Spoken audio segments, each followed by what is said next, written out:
நீங்க என்ன படிக்கிறீங்க இப்போ? பிசிஏ. எத்தனாவது இயர் படிக்கிறீங்க? First year sir. உங்களுக்கு குடும்பம் நல்லது கெட்டது தெரியும் தானே? கண்டிப்பா சார். உங்களுக்கு ஒரு 80 பவுன் போட வேண்டிய சூழ்நிலையில தான் கல்யாணம் பண்ணனா உங்க அம்மா அப்பா எவ்வளவு கடனாளி ஆவாங்கன்னு உங்களுக்கு தெரியுமா தெரியாதா?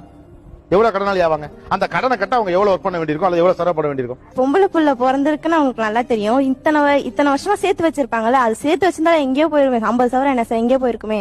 தப்புட்டாங்க. வருஷம் 2 பவுன் பண்ணிருக்கலாம், பண்ணல. கையில பெருசா காசு இல்ல. இப்ப என்ன பண்ணலாம்? லோன் எடுத்து சொல்லுங்க. லோன் எடுத்தா பண்ணுங்க. கடனாளியானா பரவாயில்லையா? என் தம்பி இருக்கான், அவன் சம்பாரிச்சு கட்டிப்பான் சார். நீங்க உங்க அப்பா கட்டின வீடு ஒண்ணு இருக்கு, அது வேணும். வீடு நான் கல்யாணத்துக்கு முன்னாடி எனக்கு ரெஜிஸ்டர் பண்ணி தரணும். அப்பதான் அந்த வீட்டை ரெஜிஸ்டர் பண்ணி ரெஜிஸ்டர் பண்ணி என் பேர்ல இருக்கணும் அந்த வீடு. ஒரே பொண்ணா? இல்ல, அண்ணன் இருக்கான். நானுமே நியாயமா கேக்குறேன்.